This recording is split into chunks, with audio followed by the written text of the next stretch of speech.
My name is Vanessa Okafor. I'm 34 years old, and for the better part of my adult life, my family treated me like a cautionary tale they told at dinner tables.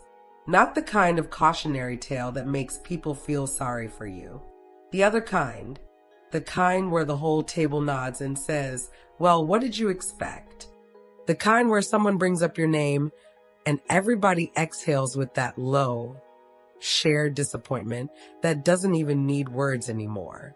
If you're interested in this gist, hit the like button, subscribe, and type "interested" in the comments, and I will give you a heart.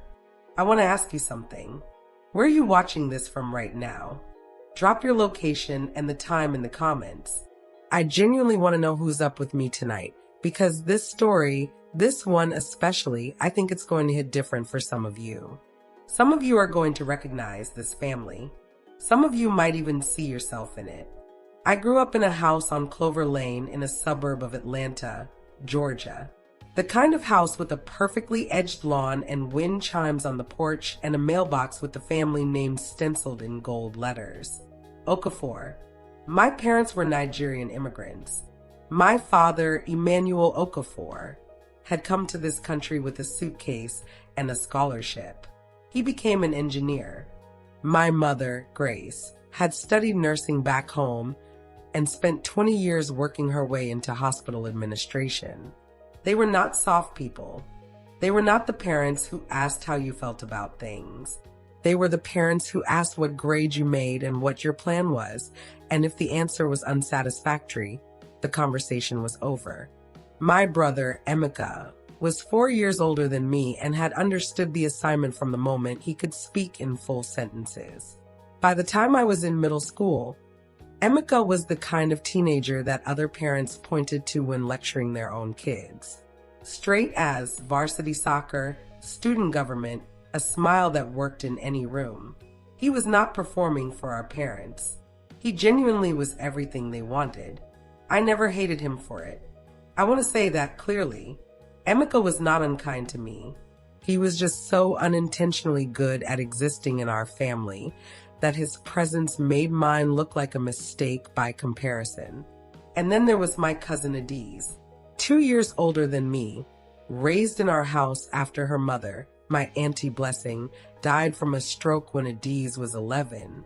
She moved into the bedroom across the hall from mine and became immediately, effortlessly, my mother's second favorite child. She was sharp, organized. She had a plan for everything. She could walk into a room and make it feel like the room had been waiting for her. Between Emeka and Adiz, I was the third option. The spare. The one who read too many books that weren't assigned, who stayed out too late asking questions that made adults uncomfortable, who got a B- in chemistry and cried about it for a week because I genuinely couldn't understand how it happened. I was not lazy. I need you to understand that. I was trying. I was always trying. But trying looked different on me than it looked on them. And in my family, the result was the only thing that mattered. The first time I heard myself described as the family disappointment, I was 13. We were at my Auntie Ngozi's house for a weekend gathering, one of those crowded, loud, warm Nigerian family events where the jollof rice takes 3 hours to make, and there are always more people than chairs. I was sitting in the hallway just outside the kitchen doorway, reading a novel I'd brought, because I hadn't yet learned that bringing books to family gatherings announced something about you that people would hold against you later. My mother's voice carried clearly through the wall. Vanessa is just not like Emeka. She's not focused. She's in her own world all the time. A pause. You know how some children are? They need more pushing, more structure. Emeka, you look at him once and he corrects himself. Vanessa, you push her, she pushes back. She's stubborn. She always wants to do things her own way. Another voice, Auntie Ngozi, clucked softly. God will make a way for her. Every child has their path. Yes, my mother said. I just hope her path doesn't take too long. Emmanuel is already worried. I closed the book. I sat very still in that hallway, and something in me shifted. Not dramatically. Not the way it happens in movies, where a character walks away from that moment hardened and determined. I just sat there and absorbed it quietly. The way you absorb rain when you've already accepted that you forgot your umbrella. I was 13, and my parents were already worried about how long my path was going to take. High school was a performance. I want to be honest about that. I performed adequately enough to stay out of crisis territory, but my grades were never the grades my parents wanted. I made the honor roll in 10th grade, and when I brought the certificate home, my father looked at it and said, "What happened in 11th grade?" He meant, why hadn't I made it then too? That was his way. Not cruelty, just a very precise form of measurement that left no room for the effort behind the result. I applied to 6 universities, got into 4. My first choice was Spelman College in Atlanta, a historically Black women's institution whose alumni roster read like a syllabus for a course on excellence. My parents said it was too expensive and that I should go to Georgia State. I said I wanted to study creative writing. My father said that was not a career. My mother said that was a hobby. I enrolled at Georgia State. For 3 semesters, I studied business administration because it was the major that made the most sense to my parents. I sat in lectures and took notes and passed exams and felt like I was wearing a coat that belonged to someone else. A perfectly nice coat. It just wasn't mine. Second semester of sophomore year, I switched my major to communications with a minor in digital media. I did not tell my parents for 4 months. When I finally told them, at a Sunday dinner where Emeka had just announced he'd been promoted at the consulting firm, my mother's face went through 3 distinct stages: confusion, disappointment, and then a kind of settled resignation, like someone who had been bracing for this for a while and could now release the tension of waiting. Communications, my father repeated. Yes, sir. He picked up his fork. What does that become? Media, content, journalism. There are a lot of directions. What job does it become, Vanessa? I looked at my plate. I'm still figuring that out. He nodded once. The way he nodded when something confirmed what he already believed. That was the dinner where my path was officially categorized. Not in any dramatic, declared way. Just quietly, internally, the family consensus was formed. Emeka had his future. Adiz, who was by then midway through a nursing program that made my mother beam every time someone asked about her at church, had her future. And Vanessa was still figuring it out. I want to pause here and ask you something, because I wonder if any of this is familiar to you. Have you ever been the person in the room who everyone looks at just a half second too long when something goes wrong? Not because you did anything, but because you were the one they already expected to? Drop something in the comments. I'm curious, because that was me. For years, I was the explanation before anything needed explaining. I graduated from Georgia State with a 3.1 GPA and a communications degree and moved into a 1-bedroom apartment in Midtown Atlanta with a friend from college named Priya. My parents helped me move. My father carried boxes up 2 flights of stairs without a word. My mother looked around the apartment and said, "At least it's clean." That was meant as encouragement. My first job was at a small digital marketing agency called Meridian Creative, entry-level content coordinator. I wrote blog posts about kitchen appliances and managed social media calendars for local businesses and made $31,000 a year. Priya thought it was cool. My mother asked if there were opportunities to move into hospital marketing because at least that was medical adjacent and she could explain it to her colleagues. I stayed at Meridian for 2 years. I learned things, not the things on my job description. I learned those in 3 months. I learned how algorithms worked, why certain content moved and other content didn't, how to build audiences out of nothing, how to make someone on the internet care about a topic they'd never considered before. I became good at it quietly, the way I'd always learned things without announcement. When I left Meridian, I went to a larger agency and doubled my salary. I didn't tell my parents immediately. I was waiting to see if it was real first. By 26, I had a job that I was genuinely good at and reasonably compensated for, an apartment I liked, and a personal project that I'd been working on quietly for a year. The project was a podcast. I want you to think about what the landscape looked like in the podcast space around that time. It was growing but not yet flooded.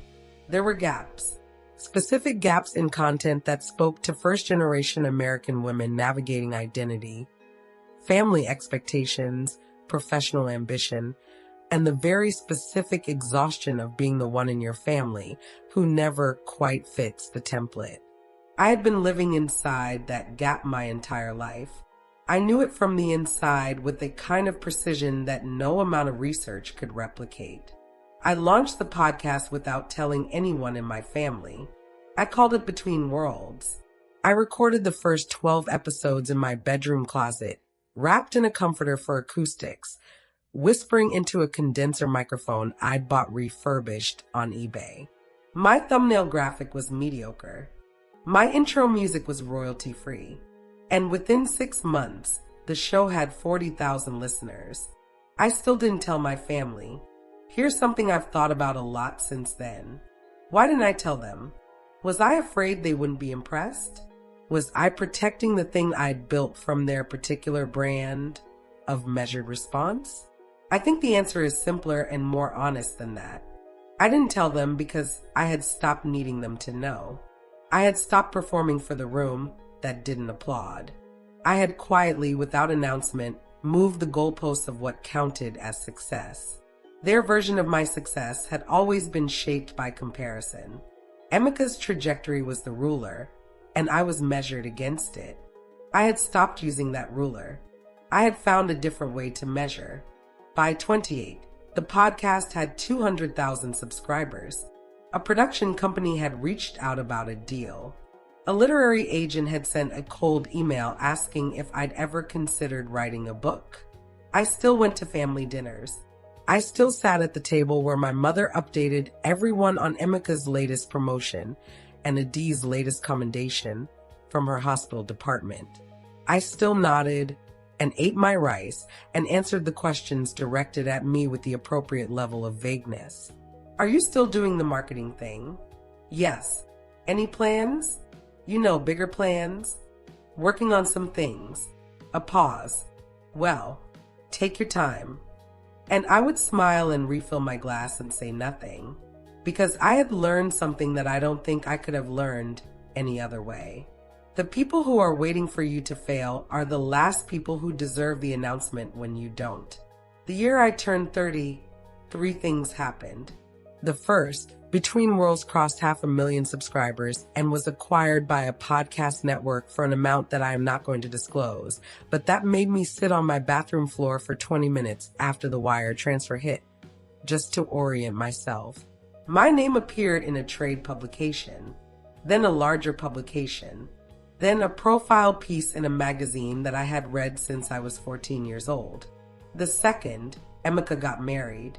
A large, beautiful wedding at a venue outside Atlanta, the kind of event my mother had been mentally planning since Emika was in primary school.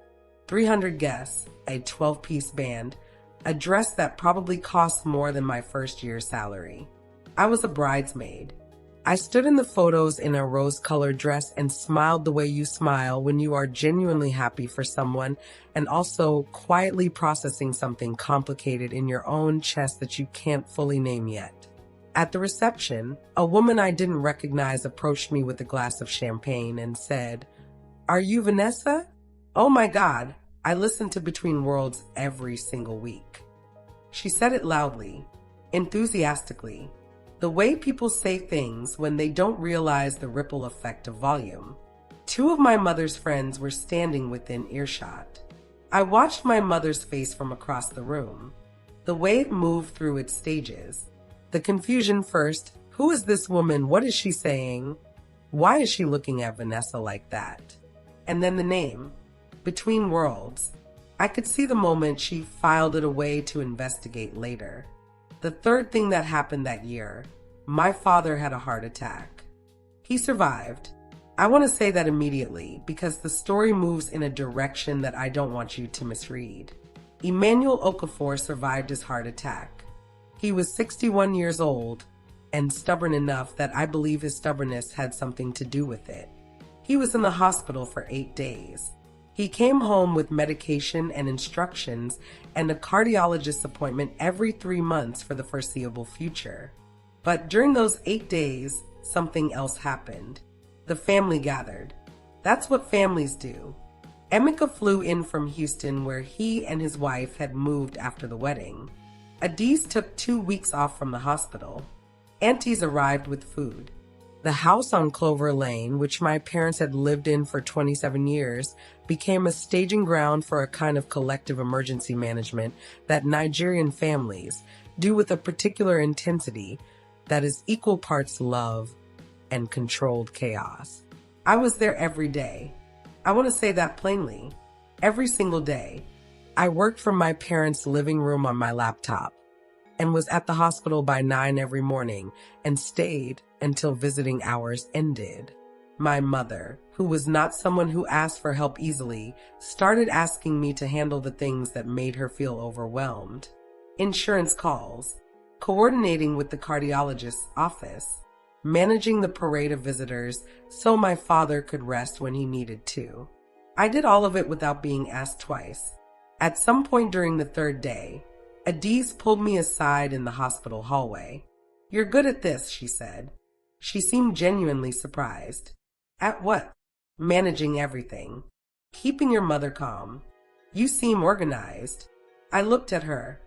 "I've been organized for a long time." She didn't say anything. She just nodded and the moment passed and we walked back into the room. But I noticed it. The surprise. The recalibration. The way she looked at me differently for a half second before her face returned to its default expression. I noticed and I filed it away. My father came home on a Tuesday. The house was full for the first week. Emeka's wife, Chioma, was quiet and efficient and made herself useful in the kitchen. Adiz slept in her old room.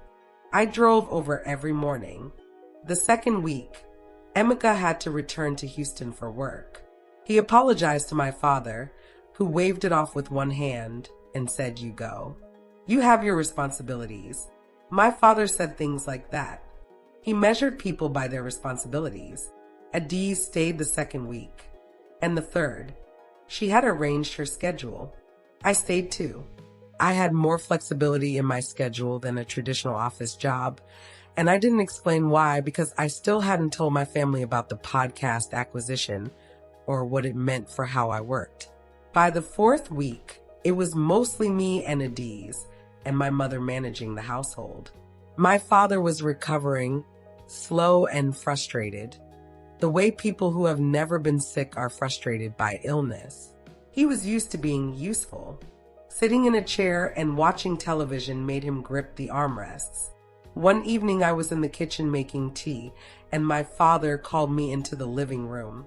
He was in his recliner, a blanket across his legs that he would have resisted in any previous version of his life.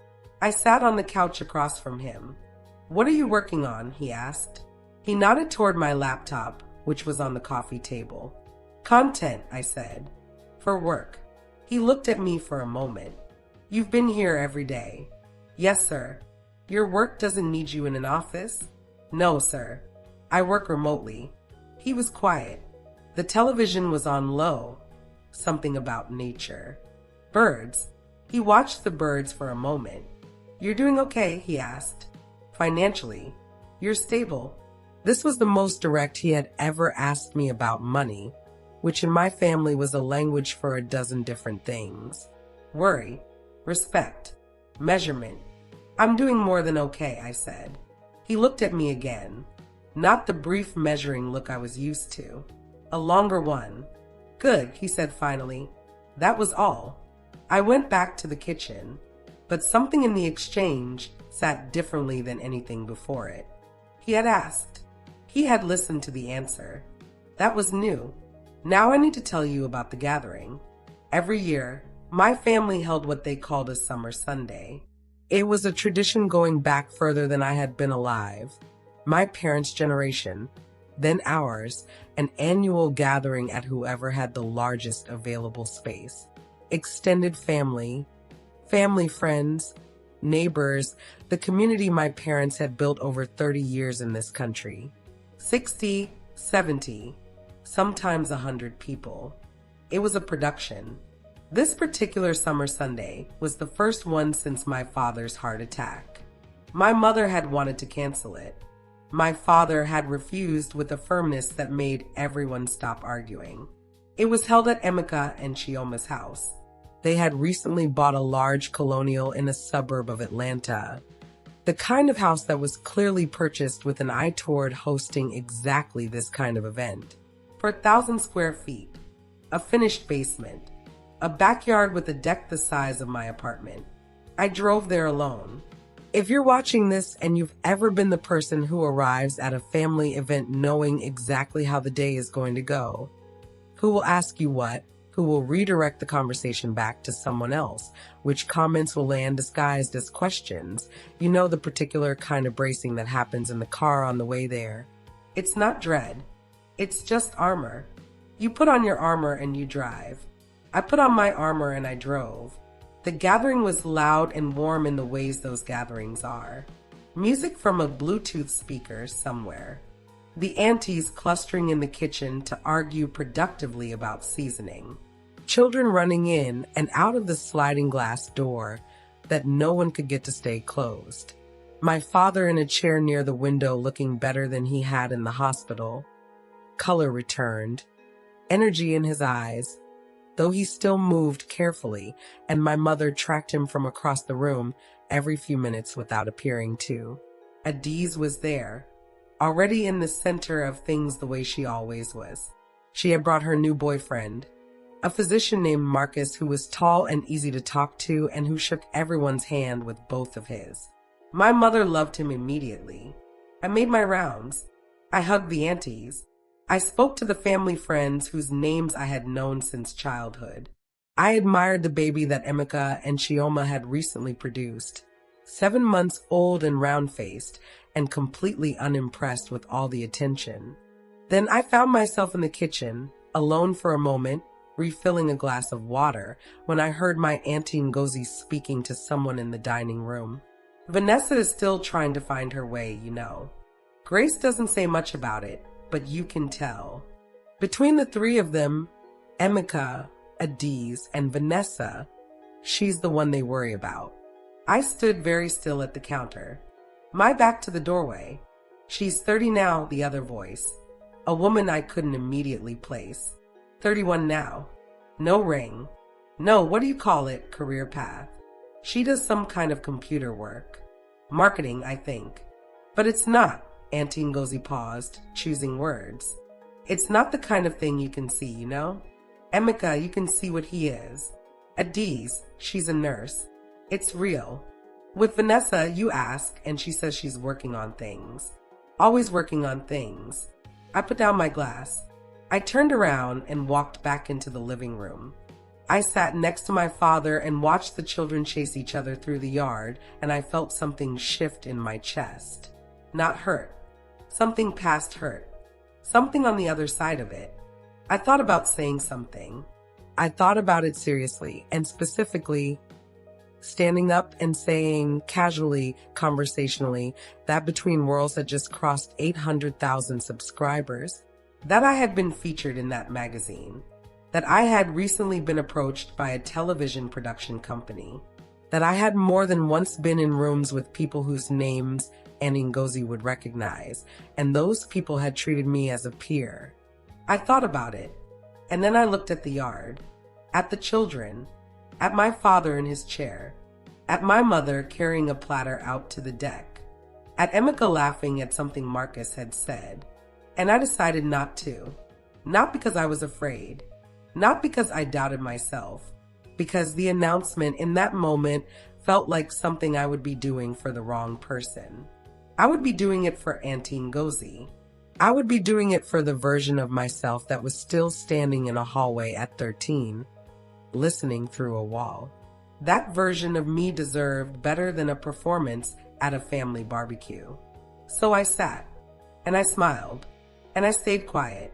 But I want to ask you something right now before I go on, because I think this is important. What would you have done if you were sitting in that chair with everything I had built quietly in your pocket? Would you have said something, or would you have done what I did? Think about it. I've thought about it 1,000 times since, and I still don't always land in the same place. The moment the gathering turned is something I've gone back to many times, because it didn't happen the way I expected. Nothing about what came next happened the way I expected. It was late afternoon. The food was mostly gone. The children had been corralled. A few of the older guests had already started making their goodbyes. I was sitting on the deck with Priya, who I had invited because I needed one person there who knew the full version of me. When my cousin Adiz came through the sliding door with a look on her face that I recognized immediately. Not her in-command look. Her something is wrong look. The one she reserved for emergencies. Vanessa. She said it quietly, but with a precision that made Priya look up. Come inside. Now. My stomach dropped. What happened? Your father. I was through the door before she finished the sentence. My father was in the living room, seated but wrong. His posture had changed. He was leaning slightly to one side, his hand pressed to the left side of his chest, and the color had gone out of his face in the way I had learned to fear during his first hospitalization. My mother was crouching in front of him, holding his hands, her voice controlled but tight. Emmanuel, tell me what you feel. Tell me exactly. It's pressure, he said. His voice was measured. He was not a man who permitted himself to panic. It's just pressure. I'm fine. You're not fine, my mother said. Adiz. I've already called 911, Adiz said. She was behind me, phone in hand. They're 4 minutes out. The room had condensed. The aunties had arranged themselves at a careful distance. Not close enough to crowd, but close enough to be present. Emeka was kneeling beside my mother. Chioma had taken the baby upstairs. Marcus, Adiz's physician boyfriend, was moving toward my father with a calm I recognized as trained, not natural. I watched all of this for exactly 3 seconds. Then I moved. I sat on the coffee table directly in front of my father, close enough to be in his line of sight, and I took his hands from my mother's. Not aggressively. Just, I took them, and he looked at me and I held his gaze. Dad, look at me. I need you to breathe with me. Slow. In through your nose. He looked at me. He breathed. Good. Now out. Slow. Don't rush it. My mother had her hand on my shoulder. I could feel it shaking slightly. Is this the same as before? I asked him. The same kind of pressure? He considered this with the seriousness he brought to everything. Similar. But not. It came on faster. Both arms or just the one side? Left. Any dizziness? Do you feel like the room is moving? No. Just heavy. Here. He pressed his own hand back to his chest. Marcus was beside me now, checking pulse, asking my father questions with the same measured cadence I'd been using, and I shifted back to give him room but stayed close. I kept my hand on my father's arm. The ambulance arrived in 6 minutes. I rode with him. Emeka tried to come too. There wasn't room. I saw his face through the ambulance window as the doors closed, and I saw, for the first time in my memory, something that looked like helplessness. My brother, who had always known exactly what to do, standing on the curb of his own house not knowing what to do. In the ambulance, my father looked at me. His color was still wrong, but his eyes were sharp. You're calm, he said. I know how to be calm in these situations. He was quiet for a moment. The EMT adjusted something. We turned a corner. How do you know? He asked. And I looked at him. My father, who had spent 30 years measuring me and finding me insufficiently legible. And I thought about the question. Really thought about it. I've been handling hard things quietly for a long time, I said. You just didn't see them. He didn't respond. He looked at the ceiling of the ambulance. And then he closed his eyes, not from pain, from something else. Something I didn't have a name for yet. He had a second cardiac event, smaller than the first, but the cardiologist team took it seriously. He was admitted, monitored.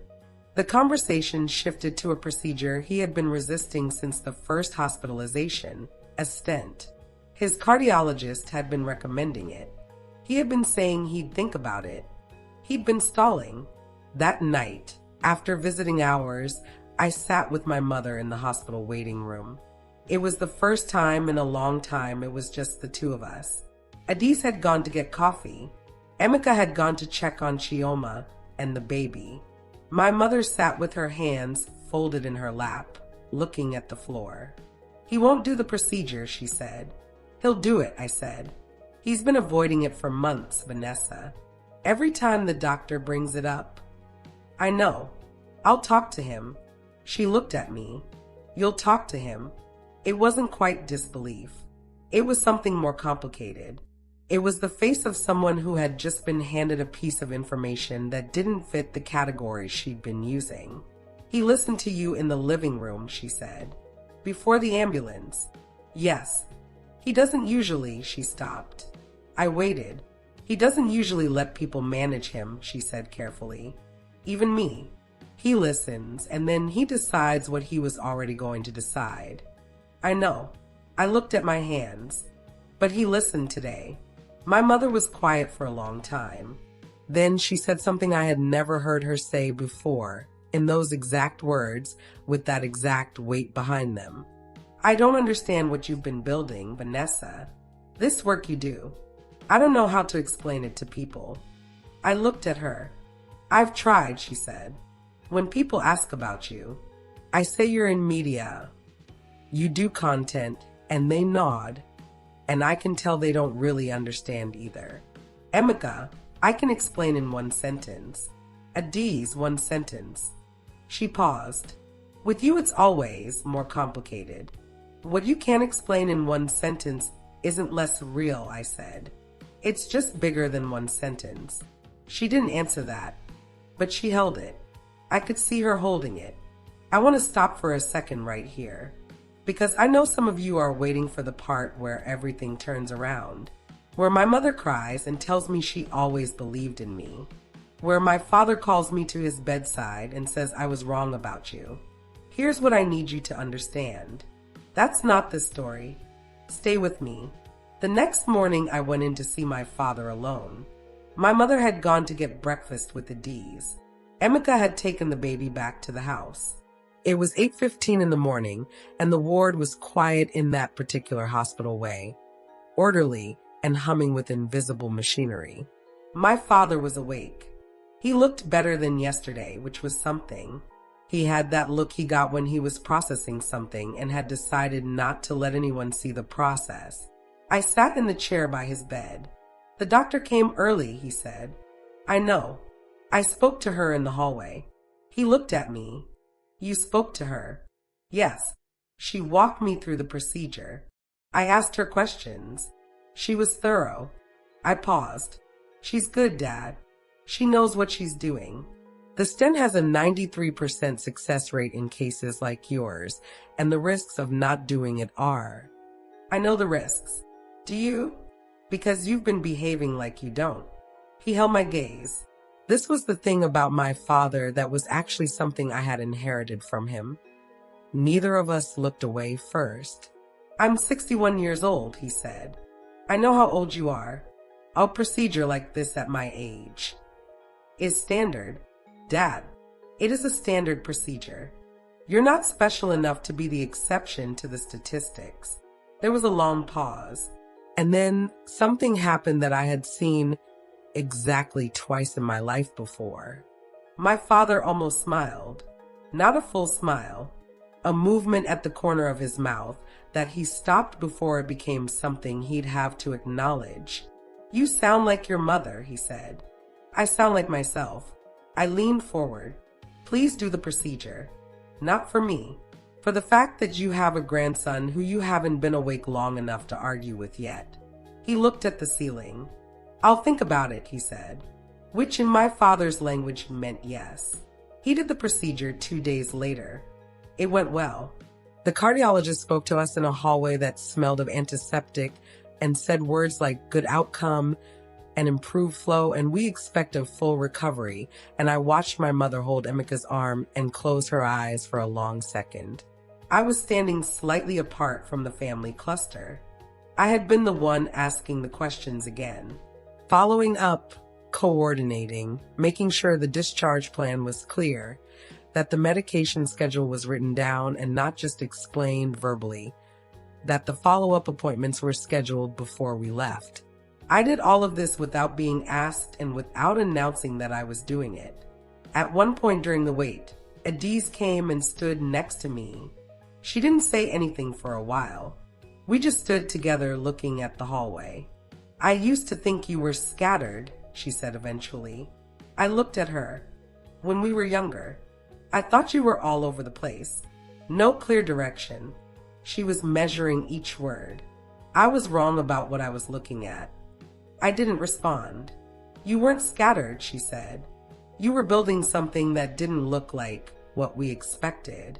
I thought about a lot of things in the few seconds of silence that followed. I thought about Auntie Ngozi in the dining room. I thought about my father's nod at a dinner table. I thought about standing in a hallway at 13 absorbing rain. "Thank you," I said. "I'm not telling you because you need to hear it," Adiz said. "I'm telling you because I need to say it." We stood there for another minute, both of us looking at the hallway. And then a nurse came to update us and the moment folded itself away. My father came home on a Thursday. The house on Clover Lane, which had been the backdrop of all of this. Every dinner, every measuring look, every careful recalibration felt different in a way I couldn't fully articulate when I walked in behind him. My mother had prepared. The house was clean with that particular deep clean energy that people put into spaces when they're trying to make something okay through order. There were flowers on the table. His chair had been arranged near the window where the light was good. He moved slowly and without complaint, which from Emmanuel Okafor was the loudest possible statement about how he actually felt. I stayed for dinner. We all did. Emika and Chioma and the baby, Adiz and Marcus, and me, sitting around a table that had held us in various configurations for 30 years. My mother cooked egusi.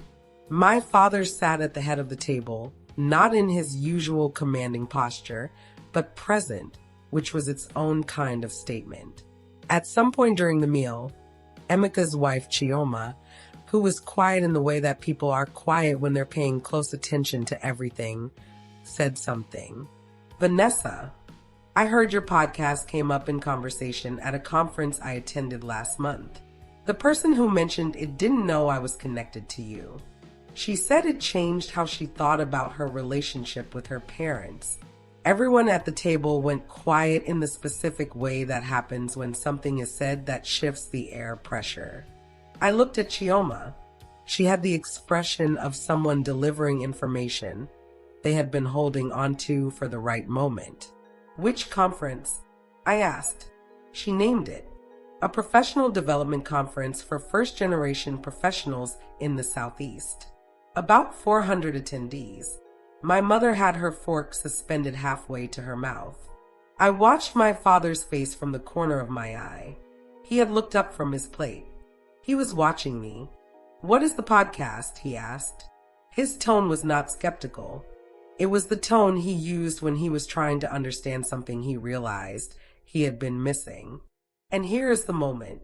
Here is the moment I had constructed 1,000 different versions of in my head over the years. The announcement. The reveal. The thing I had never said to the room that had never thought to ask. I took a breath. I was about to answer when my phone buzzed. A notification from my podcast hosting platform, the kind it sends for significant milestones. I looked down at it. 1 million subscribers. I had been at 960,000 that morning. I looked at my phone for 1 second. Then I put it face down on the table. My father was still watching me. It's a podcast about what it's like to grow up between two worlds, I said. Nigerian and American. The expectations of one culture and the reality of another.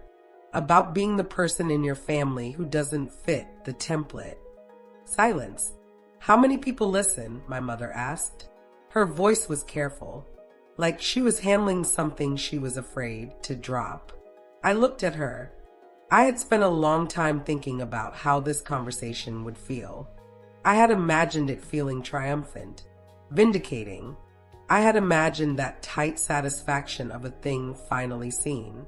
What I actually felt was quieter than that, more complicated. A lot of people, I said. I picked up my fork.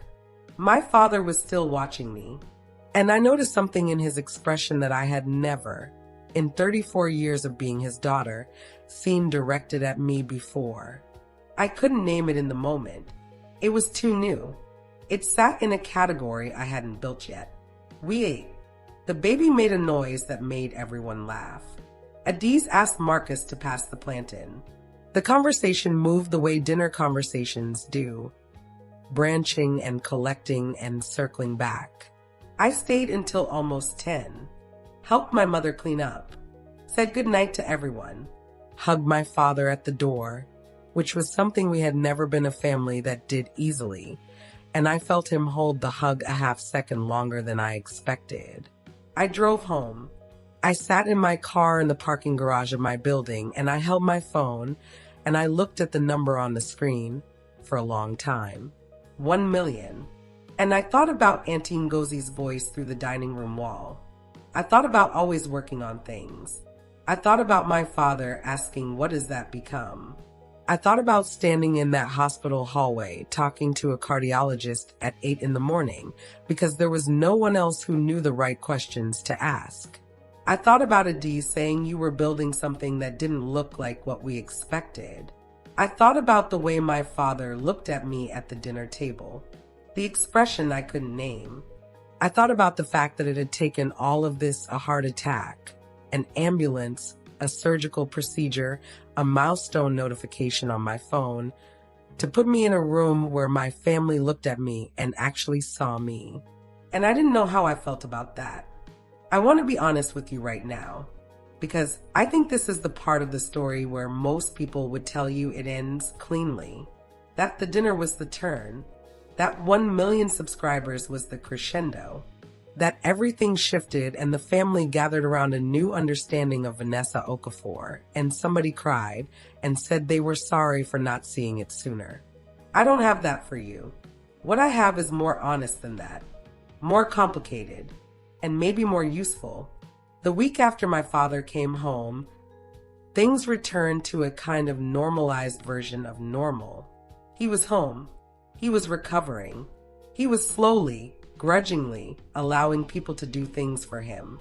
My mother relaxed by approximately 2%, which for Grace Okafor was significant. I came by on Tuesdays and Thursdays. I had restructured things in my life to make that possible, and I had done it without discussion because it didn't require discussion. It was a choice. On the second Tuesday, I was sitting with my father in the living room while he watched a football match he had recorded. I was working on my laptop. We had been sitting together in silence for about 40 minutes, which was the longest companionable silence I could ever remember sharing with him, when he said, "Tell me how it works." The podcast. I looked up. The business side, he clarified. How does it make money? What is the model? I closed the laptop, and I told him. I explained advertising revenue and sponsorship structures and listener demographics and content licensing and what the acquisition by the network had looked like and what it meant for ownership rights and revenue splits.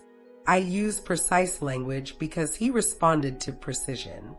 I gave him numbers because he understood numbers. I explained the long-term strategy, because he thought in the long term. He listened. He asked questions. Not dismissive questions, real ones. The kind of questions an engineer asks when he's trying to understand a system. When I finished, he was quiet for a moment. "You built this yourself," he said. "Yes." "Without telling anyone?" "Yes." He nodded slowly, looked at the television, though the match had been paused. "Why didn't you tell us?" The question sat between us. I thought about the honest answer for a long time before I gave it. "Because I needed to know it was real before I handed it to you to evaluate," I said. "You evaluate things very quickly. You always have. And I wasn't ready for the evaluation until I knew what I was handing you." He was quiet. "I've been evaluating you since you were small," he said. It was not an apology. It was an observation. "I know." "That's not," he stopped. Started again. "It wasn't meant to." "I know," I said again. And I did know. That is the complicated part. I knew the love that was folded inside the measurement. I knew that his framework, built from a particular kind of survival, from immigration and ambition and the particular terror of watching your children enter a world that did not automatically welcome them, had produced something that felt like criticism, but was, in its origin, fear. The fear of a man who had built something with his hands and was terrified that his children wouldn't know how. I knew all of that, and knowing it doesn't dissolve what the measurement costs me. Both things are true. I have learned to hold them both. "You did well," he said finally. 3 words. Emmanuel Okafor. 3 words. I looked at the television. "Thank you," I said. And we sat together in that room, the two of us, for another hour without speaking, and it was the most comfortable silence I had ever sat in with my father in 34 years of being his daughter. But here's the thing. Here's the part one needs you to sit with. Because a few weeks after that conversation, something happened that I was not prepared for. Auntie Ngozi called my mother. I know this because my mother told me. Apparently the Between Worlds profile piece, the one in the magazine, had been seen by someone in our extended community who had shown it to Auntie Ngozi, who had then called my mother to say, with great enthusiasm, that she had always known Vanessa had something special in her. She had always known. My mother told me this with a strange expression, a careful one. She said she always believed in you, my mother said. I was standing at her kitchen counter. "She said that?" I said, "Yes." I turned to look at my mother, and my mother looked at me. And for a moment, something passed between us that neither of us gave language to. A shared recognition of something we both knew to be untrue, dressed up in revisionism that was already calcifying into the version of history the family would carry forward. Auntie Ngozi had always known. The family had always seen it. Vanessa had always been going somewhere. They just knew she'd get there. I stood at that counter, and I felt something that I'm going to try to describe to you as honestly as I can. It wasn't rage. It wasn't satisfaction. It wasn't even bitterness, though something adjacent to bitterness was part of it. It was more like grief. Grief for the version of this story where the recognition had come when I needed it. When I was 13 in a hallway. When I was a sophomore declaring a major I actually cared about. When I was 26 recording in a closet at midnight. When I was at Emika's wedding and a stranger said my name with warmth and I watched my mother file it away to investigate later. The recognition was here now, late, dressed up in its revision, and arriving in my mother's kitchen with the confidence of something that had always been true. And I had to decide what to do with that. I am still deciding. Here's where I am right now. My father is 6 months past the procedure. His cardiologist is pleased. He walks for 30 minutes every morning, which my mother monitors with an intensity she claims is casual. He has started asking me questions about the podcast with a regularity that startled me the first few times and now sits in my chest in a way I haven't fully named. My mother and I talk differently than we used to. Not resolved, not transformed, differently. There are conversations we have now that we didn't have before. Small, careful conversations that feel like people learning to speak a language they've been avoiding. We are not the mother and daughter I always wanted us to be. I don't know if we'll get there. I am trying to stop predicting the ending. Emeka and I had a conversation a few months ago, just us on the phone late at night, where he told me that he had always admired that I didn't need the room's approval. He said it like a compliment, and I sat with the complexity of it. I was 30 years old before I stopped needing the room's approval. I had bled for years trying to earn it. The independence from it was not a personality trait. It was a survival response. I didn't tell him that. I filed it for later. Adiz and I are something I don't have a clean word for. Not the strangers we were. Not the sisters we might have been. Something in between, negotiating its form. She sends me articles sometimes.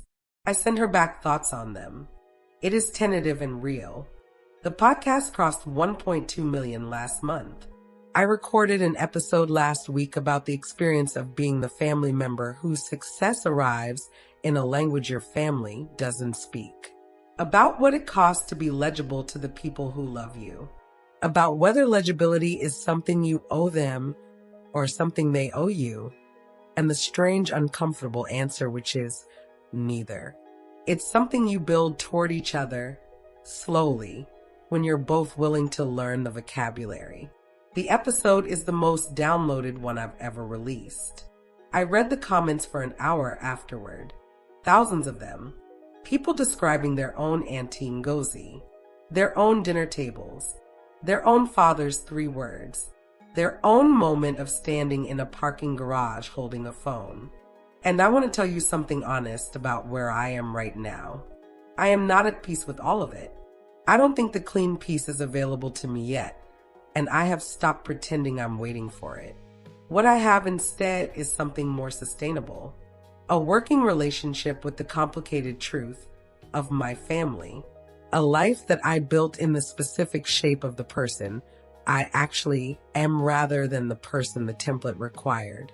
A father who asks me real questions. A mother who is learning a new vocabulary. A podcast that is, at its core, nothing but the honest examination of exactly the experiences that shaped me. The failures my family saw in me were not failures. They were the early architecture of something they couldn't read yet. The path that took too long was taking the time it needed to take, because it was going somewhere none of us had a map for. I know that now. What I'm still sitting with is this. The people who watched me build it and called it failure get to inherit the success of it. They get to say they were there. They get to revise. They get to be proud at a dinner table of a thing they once dismissed in a hallway. And I have not yet decided how much of that I can hold with grace. I go to family dinners. I sit at the table. My father has started telling people what his daughter does in sentences that I recognize from the profile piece, which means he read it. My mother has started saying between worlds to people at church and watching their faces for recognition.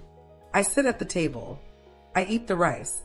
I love them in the specific, conditional, complicated way that you love people who have hurt you and are trying and have not yet fully understood the shape of the wound they made. And I don't know if they ever will. And I am living with that open question with both hands, which is the most honest thing I can tell you. Because here is the truth that doesn't resolve. I saved my father's life in a living room, and then in a hospital hallway, and then in a chair at the side of his bed. And the family that watched me do it felt seen in a way I had never been allowed to feel. And the world called me a success in language they could finally read. And it still isn't enough to go back and be the 13-year-old girl in the hallway and make it not have happened. Some things arrive too late. Some things, even the good ones, carry the shadow of what they cost to reach. I am 34 years old. My father is alive. My podcast has 1.2 million listeners. My family is learning my language. And I am sitting with all of it, the gift and the grief of it, without resolution, because this is not that kind of story. This is the kind of story that is still happening to me. that I am still inside of, that has not yet declared its meaning. Maybe it never will. I'm telling you this not to leave you unsatisfied, but to leave you somewhere true. Because I think the most honest thing this story can offer is this: being seen late is not the same as being seen. Being credited after the cost doesn't erase the cost. And the life you build in the dark for yourself, because the room isn't ready to believe in it yet, that life is real whether or not the room ever learns to read it. You don't owe anyone the announcement. You don't owe anyone the legibility. You owe yourself the thing you're building. And if the room eventually turns around and finally learns to see it, you get to decide what that's worth to you. You get to hold it at exactly the distance it deserves, not 1 inch closer.